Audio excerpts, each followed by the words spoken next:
Hello, family. My name is Robert. I'm an addict. I'm glad to be here again at Camp Mac. I ain't just glad. I'm thrilled. And I say that because some of us was here last year that couldn't make it this year for whatever reasons, and for that I'm grateful. This topic is pretty simple for me. I know getting outside of myself when I first got in the program was one of the things that I had to pay attention to, and I'm glad my first sponsor got me involved in service work. So I suggest to anybody new, if you're struggling with the program for any good reason, service work will be a good entity to your recovery. Because, of course, we all self-centered. Oh, maybe it's just me. I was real angry when I got to the program, because one of the things I've been sharing and I've shared throughout the years is that I need to always remember how I felt when I first got here. Because it strengthens me today when I look back and reflect back on the struggles I had when I got here. I felt like I wasn't a fit. I couldn't fit in the program. I felt like a misfit. I thought I had did more drugs than probably anybody in the rooms. When y'all was through, I was still trying to put it in me. You know what I'm saying? So I went, my bottom was real deep. And so when I got in the rooms of Narcotics Anonymous, I didn't know whether I was going to stay or not. But I did all the necessary things it took to stay here. And that was to get a home group, to find a sponsor. My sponsor got me in service real early. He got me an H&I. And I'm grateful for that guy today that invited me to come do service work with him in my first year. And I didn't know what it was going to lead up to, but I found out that I still remember the times when, after I got my home group, really I'm still in the same home group that I started out in. You see it written here, Recovery on the Quinda. I'm grateful to be to sit up here today and say that I've been a member of my home group for 19 years and I haven't found a new home group. Yeah. Now, it's been times that I pull up in the parking lot and I really feel like y'all don't want to see me no more. You know what I'm saying? The disease of addiction put pressure on you sometime when you get old up in here. And the new too.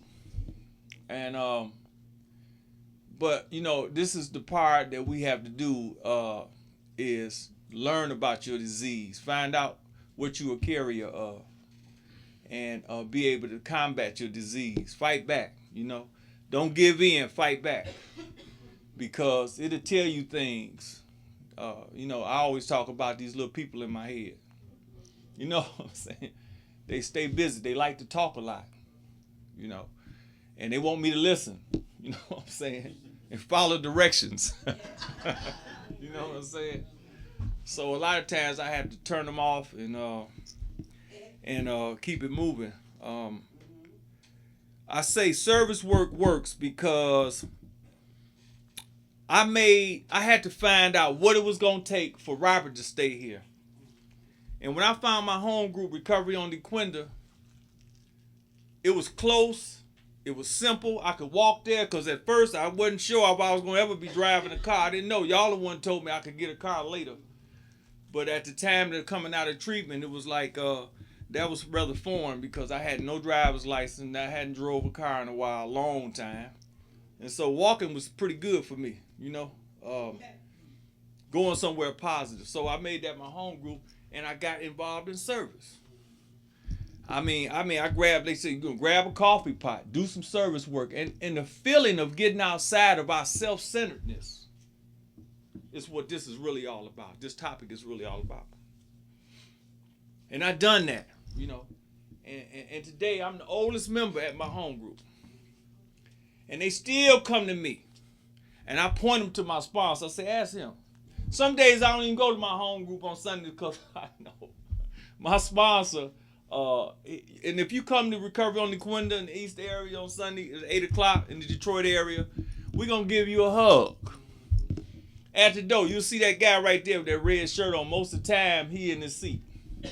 You know, and he will welcome you and give you a hug. And we usually have a female to also hug too. And those are some of the things that I wanted to contribute to the home group. And so we started making different decisions on what to do. Then we started putting on events and helping us get outside ourselves.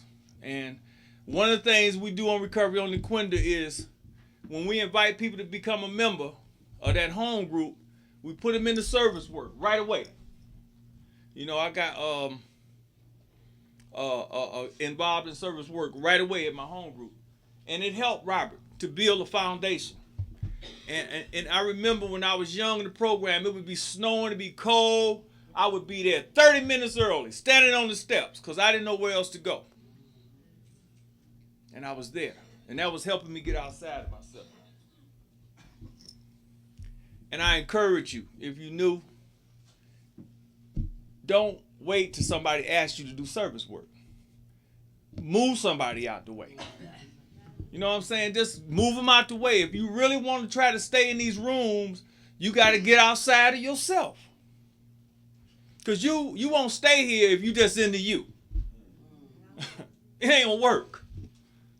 That's the reason why this thing really works spiritually. This reason why it works is because the people that keep it working is the people that's getting outside of self-centeredness. All you have to do is ask yourself how long you've been using and why you use so long.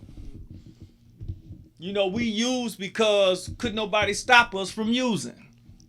You know, and today, and service work, you're going to get some licks upside the head too. You know, because people ain't going to like you if you're doing service work. They don't like you if you ain't doing service work. You know, just roll with it. I know one thing, in 19 years, y'all ain't put me out of here. I ain't going nowhere. Y'all can talk about me. You know what I'm saying?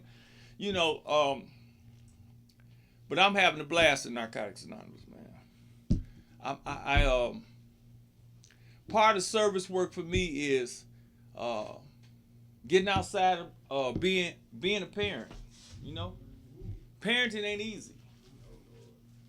It ain't easy, man. Especially when you got a son 18 years talking to you like you his son. You know what I'm saying? Damn, hold up. Something wrong with this picture. I called him and I asked him, I say, well, how come I can't get you on the telephone? There you go again, but you can't get me. Like, who am I talking to? This is the same little boy I brought to Camp Mac. But he 18 now. So, getting outside of myself and humbling myself to say, you know what? I'm not going to let him knock me off my square. And that's the challenge. That's the growth that we get. That's the things that I help my sponsor help me.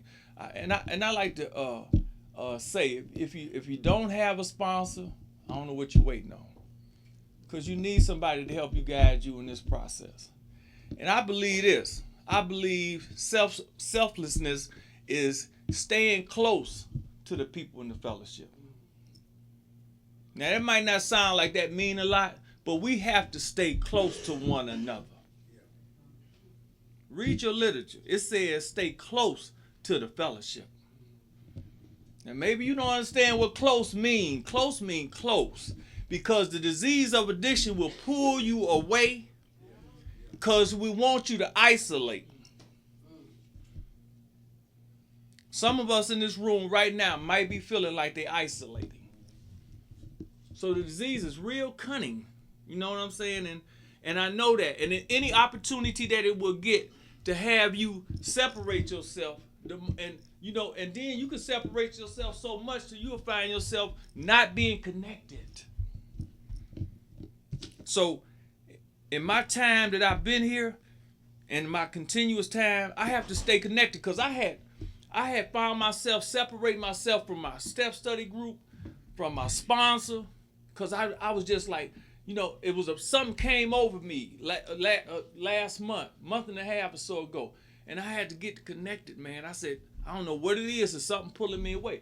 But the disease of addiction is patient.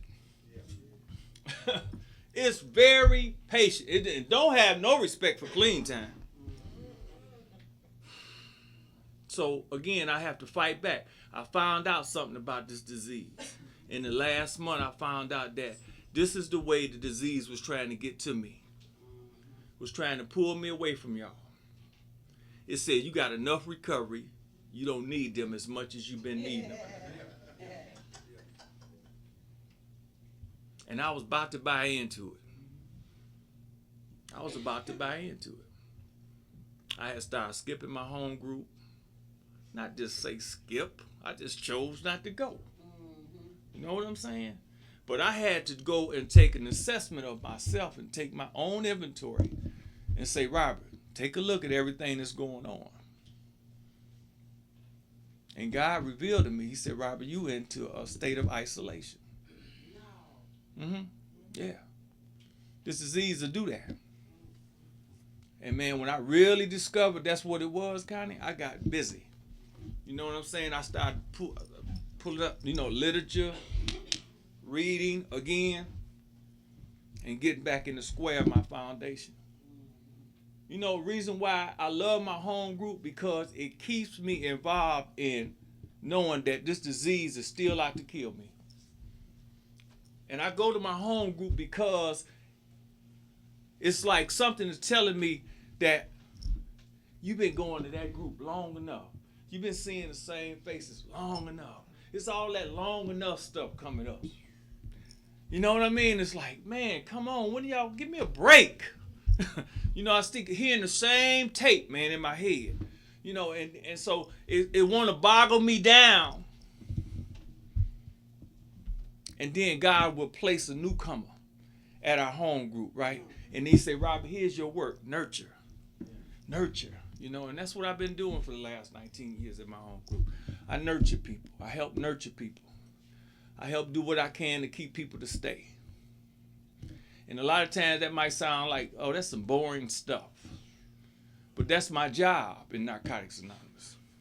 If you come on Recovery on Laquinda, we will snatch you in if you give us an opportunity. Because the hit is, in closing, is our main concern is to invite people any kind of way we can to keep them to stay here. If we ain't doing that, we is not doing our job.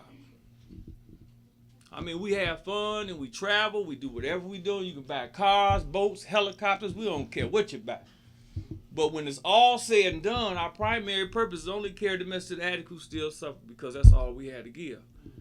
And when we're doing that, we're doing our job.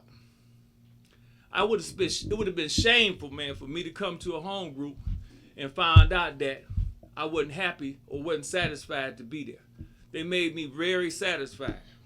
And I'm grateful 19 years ago for the people who was there when I got there. They opened their arms up to me because I had shot dope and I was looking so bad, I was like, don't nobody want to be bothered with me.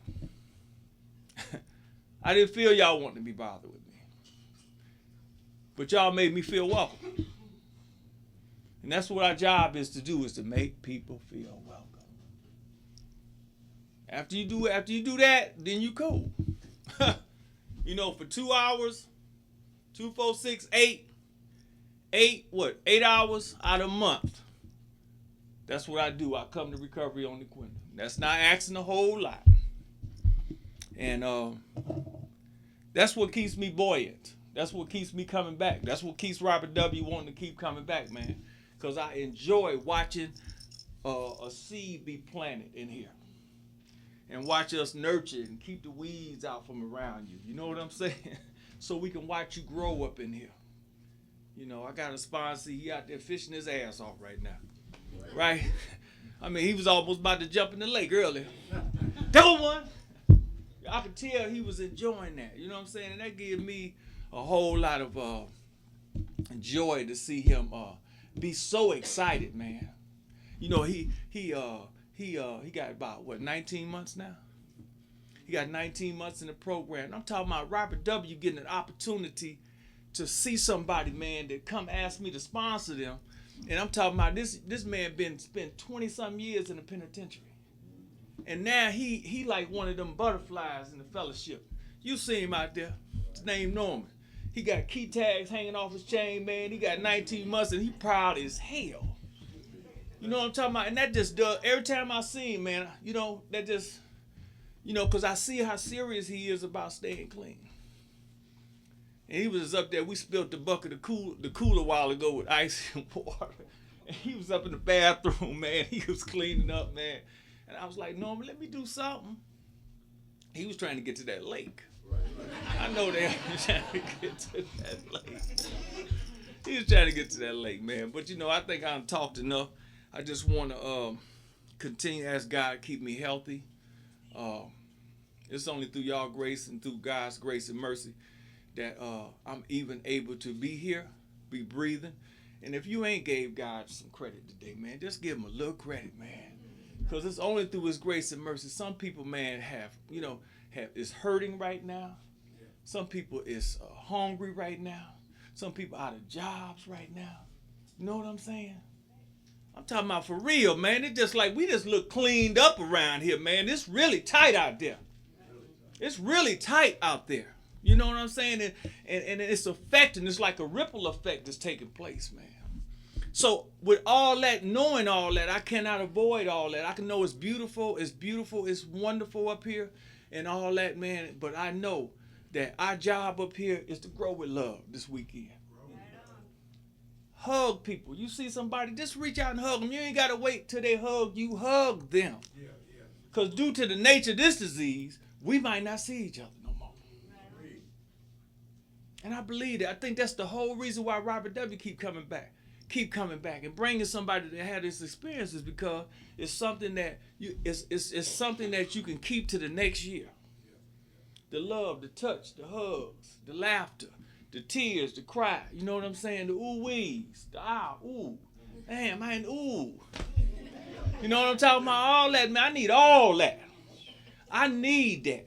That's my food. That's what I need. I look at the smiles, you know, people smiling like they ain't, you know, when you at home, you don't smile much, but you come up here, we just smiling and shit.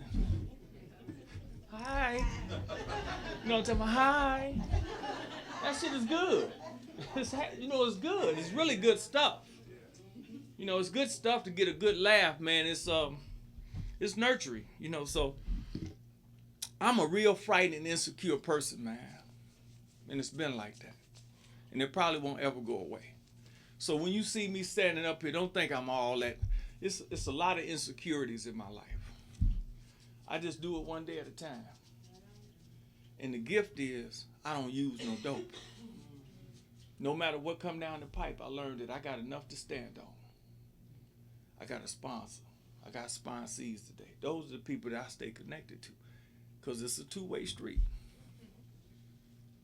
My sponsor know, man, I ain't no real thick guy. I'm thin, real thin, you know. And I when I'm around here, I be acting like I'm all tough and shit. but my sponsor know who Robert is. He know Robert W. And he know I'm thin. My skin is thin. And I know it's all right for me to know he know that. And I stick close by him. And I love him.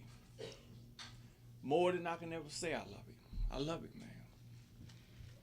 And ain't nothing he can ask me for I won't do. And that's just because I believe in sponsorship. I believe in it. I believe it, and if you don't believe in it, try it and see don't it work. So that's all I got. Thank you.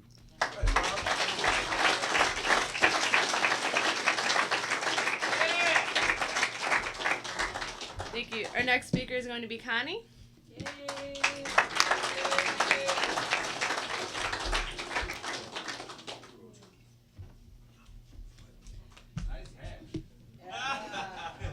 Thanks. My name's Connie. I'm an addict, and I'm truly grateful to be here. This is my first time here. Welcome. And nervous as hell too.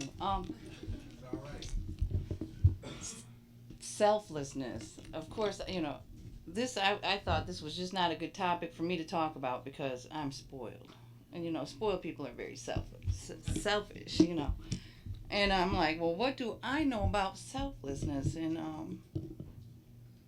so I looked it up in the dictionary. It says, I'm going to go blank. It says having or showing devotion to others' welfare. So the first thing that popped into my mind was service work. But everything that popped in my mind after that, because, I was trying to go to sleep and I was nervous then, so my mind is racing. It was everything that this program teaches us. It's reaching out to newcomers, but not forgetting our predecessors, because sometimes they need us to reach out to them too. Answering the phone, even when you don't feel like it, and doing 12-step calls and all that. And service work, I mean, somebody being there when you walk in. The doors were open and there was somebody to greet me when I came in, and that meant a lot to me because I didn't feel like I belonged anywhere. I didn't fit in the street because I was too soft for the street. I didn't think I was then, but But I didn't feel like I fit in here either because I didn't know what you people were talking about. I didn't understand it. I didn't think that truly y'all were clean. Like you didn't take no drugs, You must smoke weed or something, because you just can't be like totally drug free. I just can't fathom that. Selflessness to me is, or when I think of selflessness, when I pray to do God's will, and if I stay out of God's way, then I'm striving for selfless acts. To reach out and help somebody when I'm in pain. It could be selfish because it helps me to forget my pain, but it also can help them. So when I think of selflessness, I think of God's will for my life, what I'm supposed to be doing with my life, sharing new experiences and enjoying new experiences. Like most of us, when we were in like a 5-block radius or whatever, I never thought I'd leave Washtenaw County. Except for to run to Detroit once in a while, But I didn't like it there either. So to be able to experience new things and enjoy new things and remember new things. Remember who you went with, what you did, Because there's a lot of things I can't remember, So I don't know, when I think of selflessness, I just think of God. And I think of this program because this is what it teaches us. It teaches us to help others. It teaches us to carry a message that if I can do it, you can too. I might not have been the worst dope fiend in the world, but I sure wasn't the best one, or I wouldn't be here. We all have our horror stories, and to share those with somebody else and say you don't have to experience that. I try to share with my daughter. She's 19 and she's got the weed fascination going on. And so I try to share my concerns with her. And she's like, just because you an addict don't mean I am. And then I got to turn around and leave the room because I want to strangle her. Because I'm not all the way well. Really, I'm not. And I have elderly parents who are very demanding, and and my dad is real short and rude, and and sometimes I just have to smile at him and walk away too, But that's service. That's what Robert said. Robert said, you're doing service at home, And I never thought of it that way. I might be doing service because I haven't strangled that old man or my daughter yet, but right, miracles happen in Narcotics Anonymous. To get out of self when I don't want to, because a lot of times I don't want to. I just like to be in my own little bubble, and that's where I'm comfortable, and that's where I like to stay. talking about going to a convention and camp in Indiana. I'm like, wait, but there's John Iron Friday night. To be able to go and enjoy new experiences. Um, I don't know. I'm just really nervous and I'm kind of blank, and I can't talk as long as you can. I'm just grateful to be here. Thanks.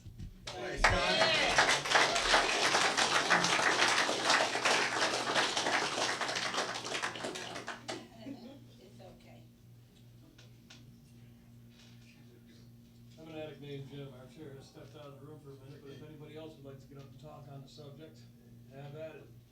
You have time. This is will be taped. If you don't want to be taped, please let me know so I can stop the tape.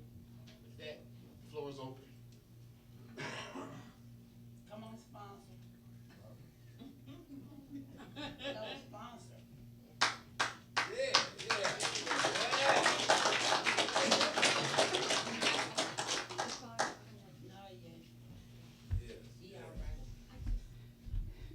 Hi, family. My name's Robert. I'm an addict.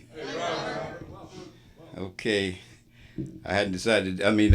You pushed me up here, so I've learned over the years that you never refuse Narcotics Anonymous, and I'm just grateful. I was just listening to Rob talk about our home group. Thank God for our home group. And like he said, that my post is right there at the door. You don't get a hug whether you want one or not. I learned that, and it just amazes me sometimes. People come down the stairs and when they don't want a hug, but I understand. I remember, I remember that hug and, how I felt when I got that first real hug. I got my first real hug, I think it was 90 or 91 in Midland, Michigan. After the main speaker, female came up and hugged me. And when she got done, she said, "Thank you." And I remember that because I felt something, and it made me think that I'll never take a hug for granted anymore. A hug means something, It was a hug. It wasn't anything sexual. It was nothing. Because it was a female, it was a hug. So I know how important that is today, to hug somebody, to embrace. That's why I take it real serious when somebody comes out of our home group. You need a hug. You need to give me a hug. And you're going to get a smile too. But that's what it's all about, giving back. Like Rob says, our home group does a lot of things. We really cater to the newcomer. We have newcomer today in the parking lot with some chips and hot dogs and just make people feel welcome, Somebody welcomed me. How dare I not help somebody else, And this is what this is all about. Getting outside of self, getting up here and doing something and don't want nothing in return. Bottom line. That's why I like coming up to Camp Mac. I look forward to this every year. It's something about entering that gate. It's something about looking at that lake. I woke up this morning and I looked out the window and I seen the moon and the reflection on the lake. I said, wow, this is it. It don't get no better than this. It don't get no better than this. And the weather's nice and the people and the smiles and the hugs. Wow. You can't put a price tag on this. And, I'm just glad to be a part of it. I'm glad it still makes sense to make conventions and make meetings and just stay involved. Thank God for my sponsors. Thank God for my sponsees. It keeps me buoyant. Because I'll isolate and I'll get that phone call about, you want to make a meeting? I'm locked into the basketball game and I think to myself, now what's more important? It'll be another game, But that's what it's all about. That's what it's all about. We help each other. This ain't no joke. Somebody said it earlier today. This ain't no joke. People's lives are at stake. You know, I need to come here and spread the hope. Somebody was there for me when I didn't want to be there. I didn't want to be here. Somebody said, you can do this. I couldn't imagine myself not using nothing. What do you mean? You don't drink beer? Nothing. Now I can tell my friends when I stop and see them when they see me at the gas station, you don't do nothing? You don't drink? Yeah, Kool-Aid and water. Yeah. It's okay. And not only that, I don't have to explain a lot. I just tell them what it is, and if they agree, that's good. If they don't, then I know what I need to do. I need to be around you guys. You know, this is my family. You know, this is my weekend. You know, you gonna get a hug? I need a hug. You know, I need that smile. You know, I just need you to be there. You know, just seeing the faces. You know, I talked about it earlier. A lot of faces aren't here this year that I'm so used to seeing. Celebrate the people that's here. You know, meet new faces. I see new people. You know, and if it's God's grace, then I'll see you next year. You know, but I'm just blessed, you guys. Glad you're part of my life. Thanks. Thanks, Ron.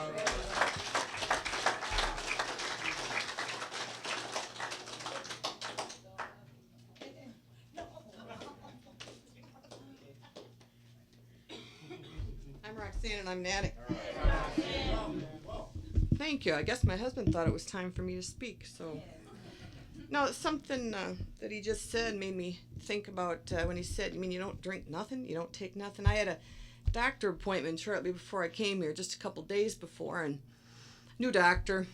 I got a disability and stuff, you know, the whole military thing, and so, you know, asking all those tough questions and blah blah blah, and you know, do you drink? Blah blah blah. How much do you drink? I said, no, I don't drink. She goes, oh. And then not shortly after that, I was in there about an hour or so. She asked me 3 times, and the third time I said, the last time I had a drink was October 20th of 2008.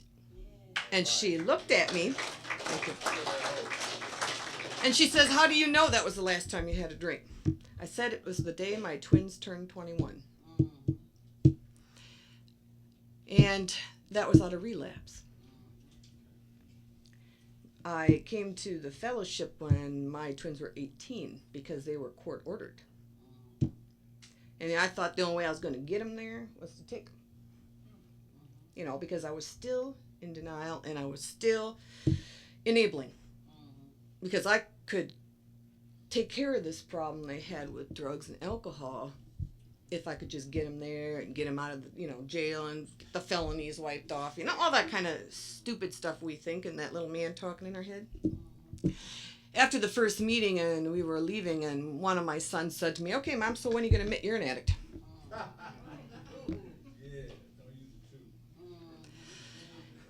I'll remember the day like it was yesterday. I cried a lot. And the next meeting I came to with them, I said, I'm an addict. I know what it's like to have children at that 18-year-old level. And that was the first time that I really understood selflessness. But it wasn't the kind, at first, that we're talking about where you are doing service work and all those kind of things. It was hard selflessness. It was hard because I had to let go. Because they had to be responsible and take whatever was coming to them. And I couldn't bail them out anymore. And at that time, then I started to understand about recovery for myself because I wasn't going to be good for anybody unless I understood myself in recovery. And I feel very blessed for the people in my home group. My hometown's about 18,000 people, and my home group has 8 meetings a week. And if you come to my home group, it's called Light at the End of the Tunnel, at a business meeting, the average attendance at a business meeting is 20 people. My home group believes in unity and selflessness and service. And we believe in getting the newcomer into service work. And when I came there, within the first year, I was the lit chair. But of course, back then, you're still in that whole thing. Well, I'll take on a commitment as long as it's not too much. Not too much of my time, not too much of anything, right? Well, they say, well, this is a good one for you then, because you know what? You just got to make sure before each business meeting you have the inventory, and so we know what we need to buy, and you show up at the business meeting. I thought, okay, this is like a once a month thing. I can handle this, right? Well, for some reason, my addict mind was thinking like it shouldn't be, always thinking. I forgot that at that time we didn't have it all in one location. And I had to go to all the locations and count everything and make sure there was everything. But I was really lucky because there were people in the fellowship that were willing to give me their time and show that selflessness and show me how to do it. And when I gave up that position, the first thing I wanted to look for was someone that was a newcomer that had the same idea. I'll make a commitment, but it better not be too much. Because I remember what that felt like. And I wanted other people to understand, though, how much I grew in that year. And how much I understood what you were talking about with how service work get you outside of yourself and get you connected with people on a different level in the fellowship and not just sitting in meetings and things like that. And then there came the whole time with the sponsors and all that kind of stuff and trying to decide, how do you do that? And I struggled with some of that, trying to find the sponsor that fit me. And it wasn't until that I got strong in the program and after my relapse that I realized I wanted what the men in my fellowship had, that the women didn't have. We had a lot of women with clean time, but that's all they had. They didn't have sponsors. They didn't have step work. They would take on sponsees. I just got a call on the way here. I was stopped on the bike at a gas station. I can't hear my phone on the bike, but for some reason my phone is on. I hear it. And a woman from a different home group that I attend called me and says, I need a sponsor. I need a different sponsor. And I'm like, what's wrong with the one you got? And she said, well, she's got 11 years clean, but I've been trying to do step 4 for 3 months, and every time I ask her a question, she says, well, you'll have to call someone else because I've never done the steps. I've never done the steps. You know what? I get goosebumps and chills right now. Just thinking about that. And I remember with this new sponsor I have early in the relationship, I asked her, well, I had these other sponsors. Well, how many sponsors do you think I should have? Should I call you if someone wants me to sponsor? And she says, hon, you take on as many as you want. She says, because I feel it's an honor anytime you ask. I says, well, everybody keeps telling me don't take on more than you can handle and balance and all that kind of stuff. And she says, if your higher powers are working in your life, you will have balance. He won't give you more than you can handle. And she said, there's that certain percentage that'll never work it. That'll just be those phone people every now and then going in and out. She said, he won't give you more than you can handle. And so I think she was really shocked because most of the women in my home group have always said, you got to talk to your sponsor. You can only take on so many and those kind of things. And because she said you can take on as many as you want, I said, I'll meet you on Wednesday. I'm off this next Wednesday. We'll sit down because I tell people in the fellowship and I hand out that little sponsor IP. I say, before you want me to be your sponsor, I want you to interview me.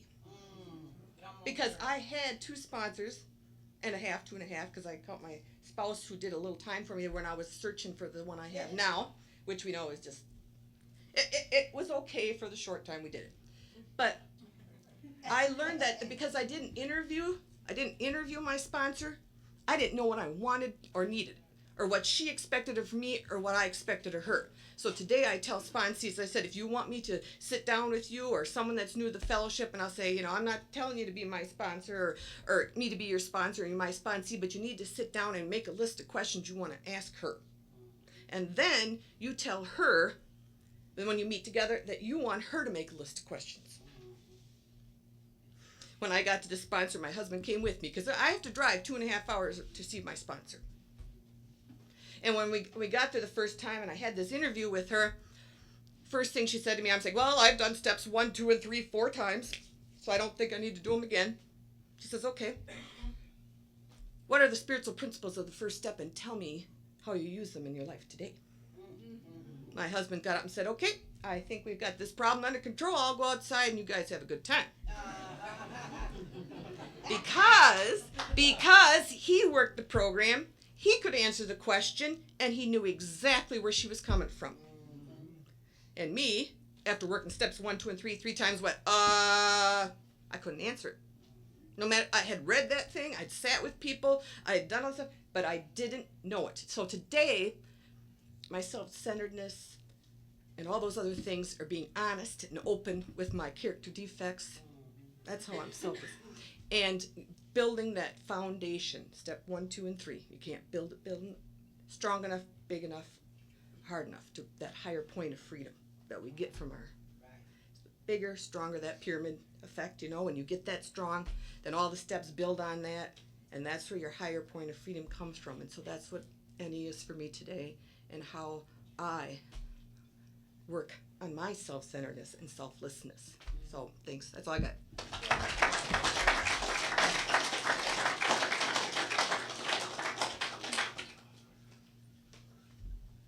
Hello everybody, I'm Mike. I am an addict.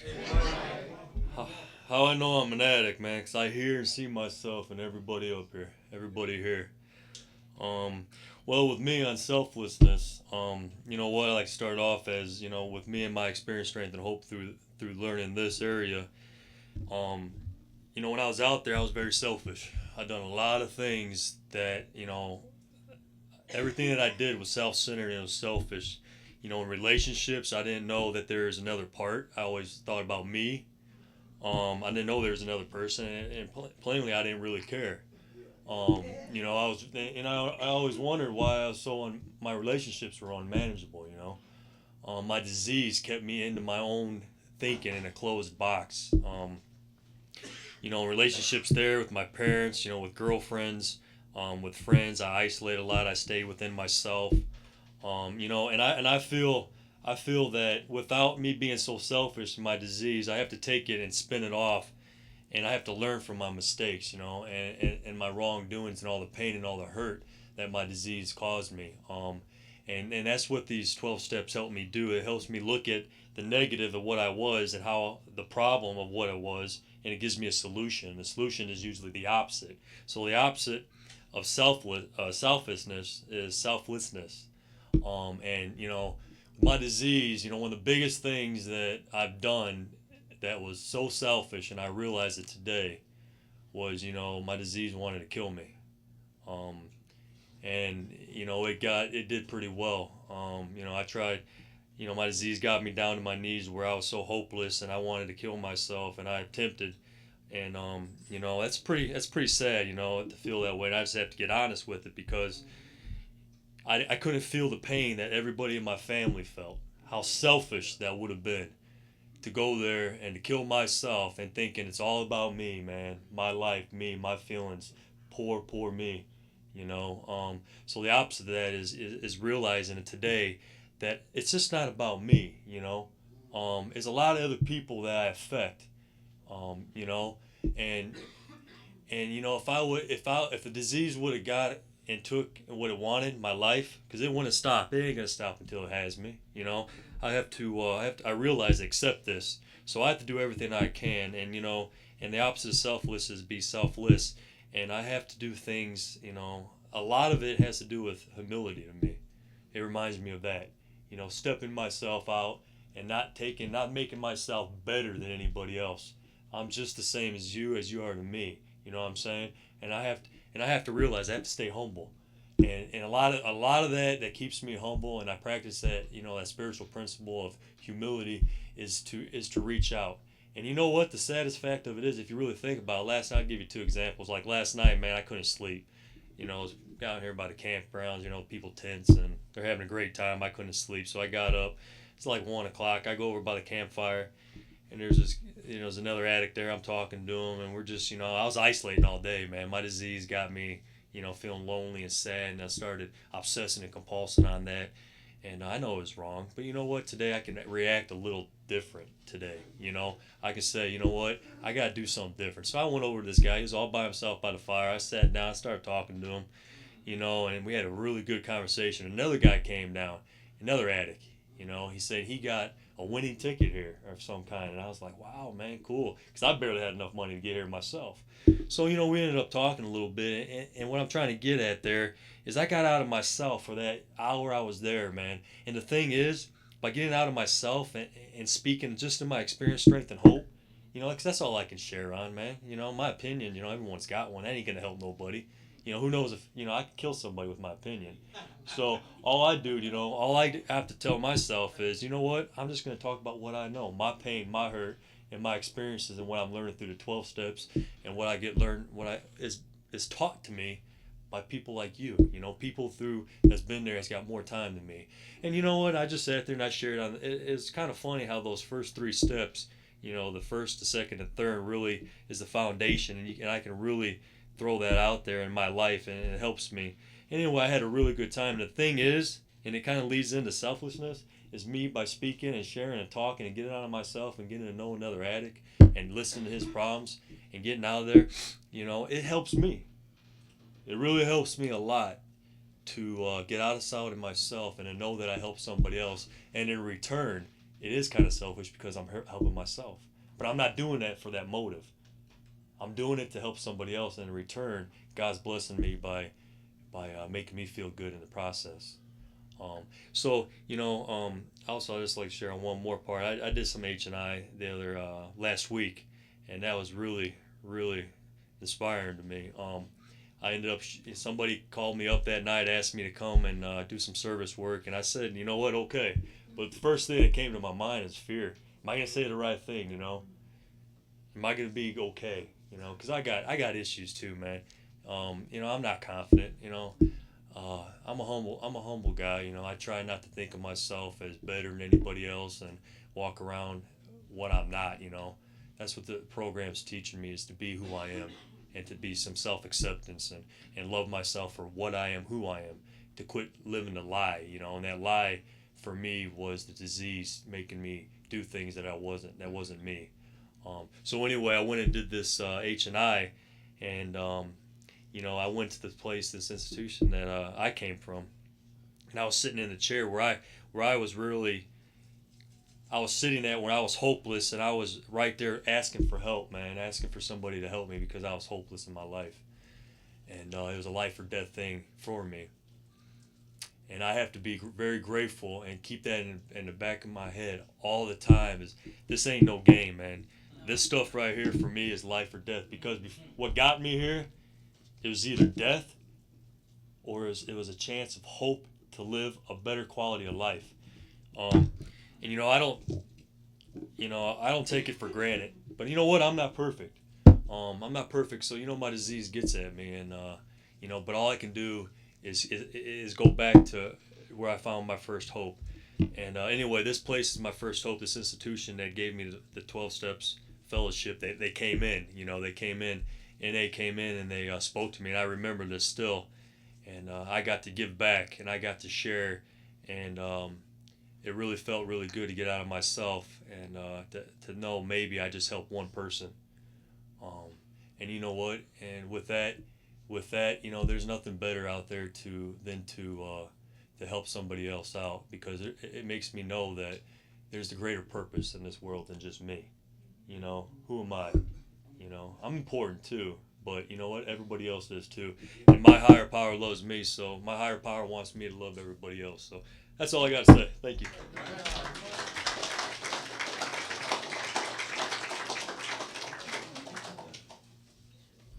Hello, my name is Nora, and I'm an addict.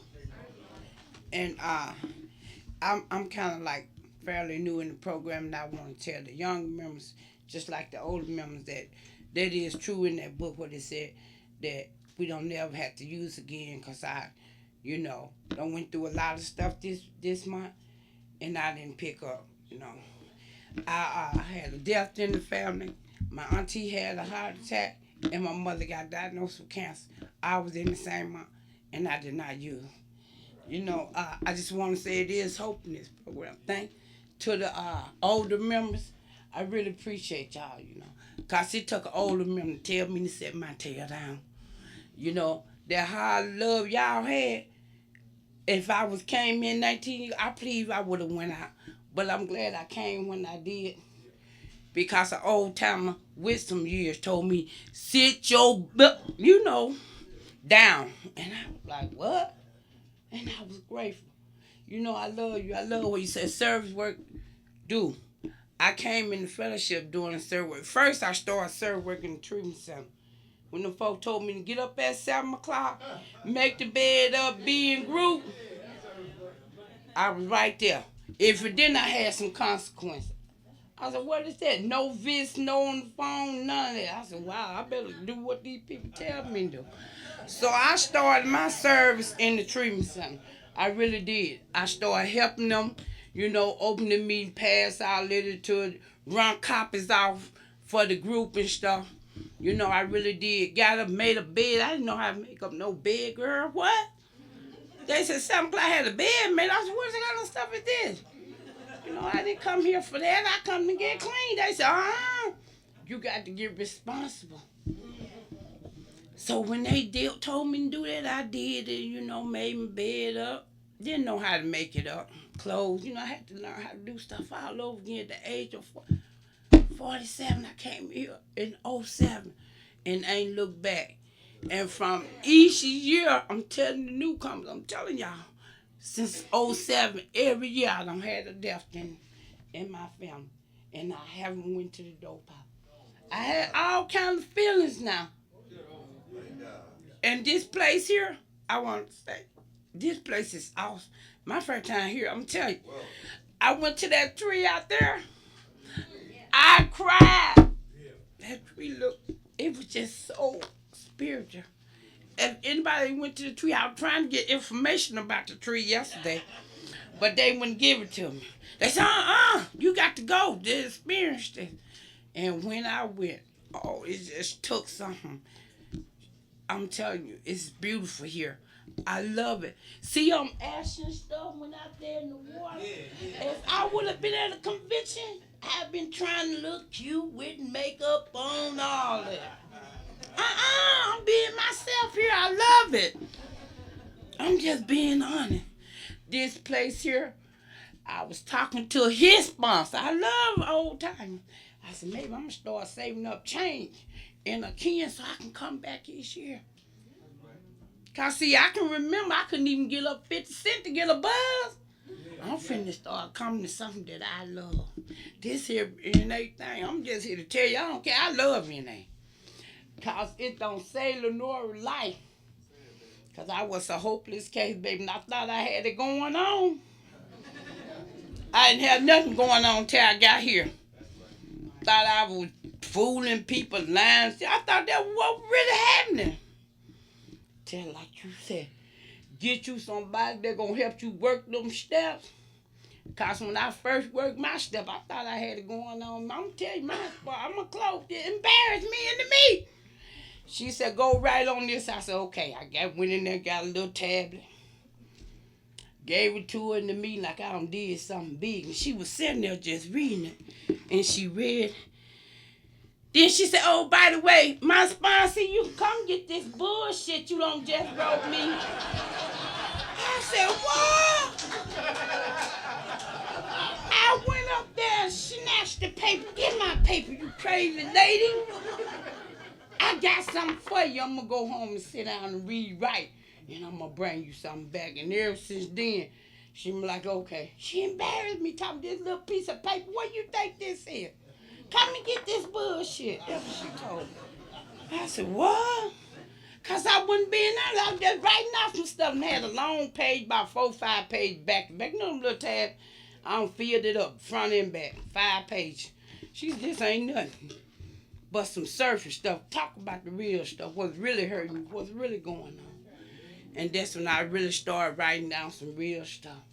And I just want to say to the newcomer, you'll never have to use anybody. You'll never have to use. Just stick and stay no matter what.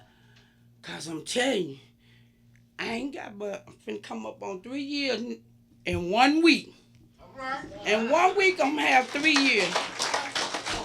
It ain't nothing. Nobody can push me out the door. I came in here fighting. I've been arguing in meetings and everything. But I came back and apologized to the meeting, said I'm sorry. Because my sponsor said, that's what I had to do. Because I need God, and I did it. She said, you're going to have to start acting like you got sin. You ain't on the street no more. I'm like, okay. And I go back and I apologize. I didn't argue with her. Because y'all don't help me. Y'all people don't know. And I done got so many hugs, I don't even know y'all. But when y'all say, hey, give me a hug, I be like, okay, yeah. And you do get a feeling from that. I do. I'm going to say I do. Every person don't hug me since I've been here. It's just, it's a feeling that you never forget. I bless. Come on. And you, sir, right here. What's your name? Jimmy, I like the way you was in here cheering. Wasn't that you? I see, I don't even know you ain't familiar. I be listening when I come up in here. Yeah. I was just telling my friend right there, girl, there he is right there. He had me rolling. He said he was mixed up, mixed max family, and all kind of stuff going on. But he saved people, and I want to thank you for keeping the door open for me, all y'all. Yeah. Thanks for letting me share.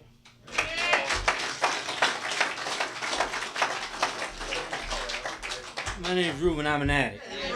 You know, I said I wasn't gonna say nothing, man, because you know, I spoke last year, man, and this year I came to just listen, man. You know, and they kept asking me, you know, are you gonna do a workshop? And I said, no, man, I'm gonna let somebody else, you know, get up there, man, and share. You know what I'm saying? And my sponsor said, when Narcotics Anonymous calls, man, you step up, no matter what, man. You know, because Narcotics Anonymous saved our life, man. Somewhere in the literature, man, it talks about today, I believe that a person who is clean and who has not worked the steps can be as possibly as dangerous as somebody using, man. You know what I'm saying? See, when you take some of these people's lives in your hand and you ain't got shit to give them, you need to leave them motherfuckers alone, man. And let somebody give them some real hope in here, man. Not all that bullshit that we think we know.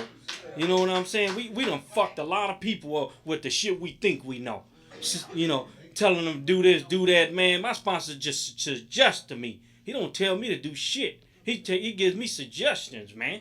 You know what I'm saying? It's times, man, where we want to tell people what to do around here, man. We ain't got that power to tell no motherfucker what to do, man.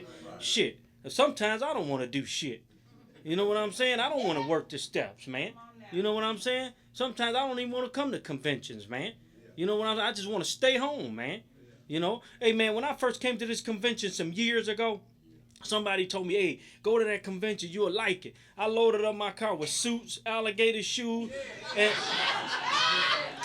and I met, and then I seen a dude out there on a Harley, man, named Jim, wherever the Jim down, and I said, no, this ain't even, wait a minute. Somebody done sent me to the wrong place.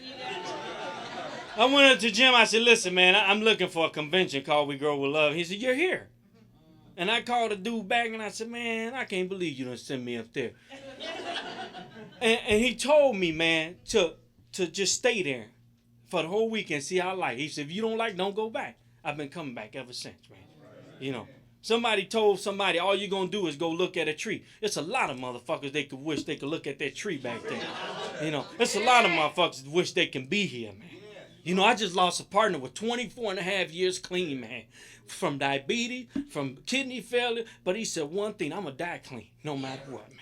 I lost a brother in this process in 2005 from a heroin overdose. And I ain't find it necessary to use, man. You know what I'm saying? The disease don't discriminate. You know? When we sit around here, we want to feed people all this shit we think we know. Man, we don't know a motherfucking thing. If I know so much, what the fuck am I doing here? You know, if I know so much, why do I still got to come to meetings, man, after 11 and a half years clean? You know, if I know so much, why do I still got to write the steps for the 5th time, man? You know, I told my sponsor's supposed to come up here, and I said, hey, man, we've been over the steps 4 times already, man. He said, just do it again. I said, so I got to go back through this book again, man? You know, damn, can I take a break? The disease don't take no break. You know, the disease waiting on our asses, man. You know what I'm saying? It's people in my life, man, that ain't even in this program. I took a test the other day at work, right? Cause I take them tests, man. If you ain't taking no tests because you scared of the result, you bullshitting yourself. You know what I'm saying? I take tests, man. And his test came back with leukemia, man. And mine didn't. And when I went to see him in the hospital, he said, "Well, why are you here? You got a doctor's appointment?" I said, "Hell no, I'm here to see you." You know what I'm saying? And I had just worked 16 hours, 7 days a week. And I said, "No, I'm here to see you, man." He said, "That says a lot, man." And he started crying and shit because, look, man, in 2006, I was in a wheelchair with never, ever having the possibility of ever walking again. And some told me, "What are you going to do different?"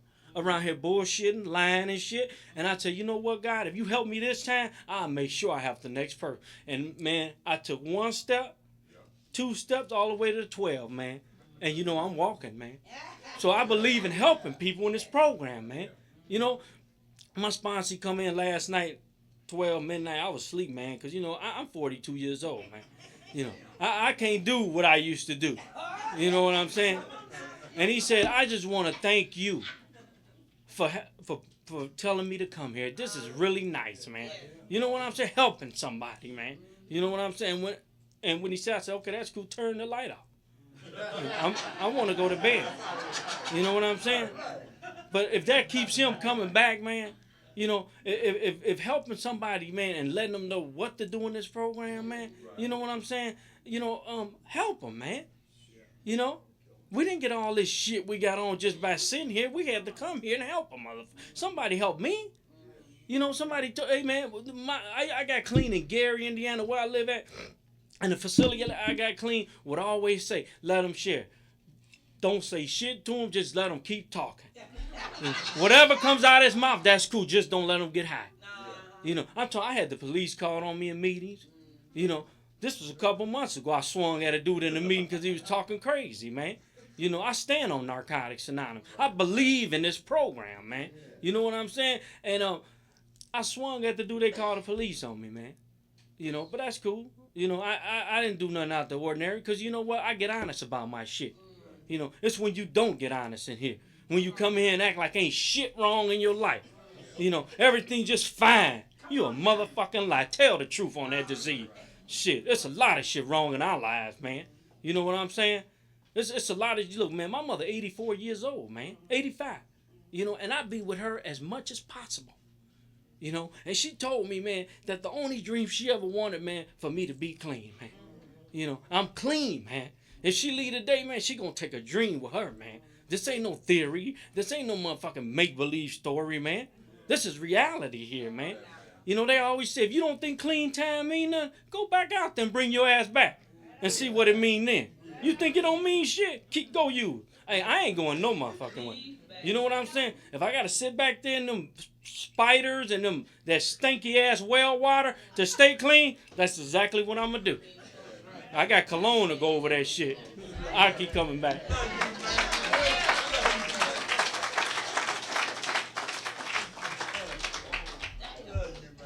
Okay, that's all the time we have for sharing.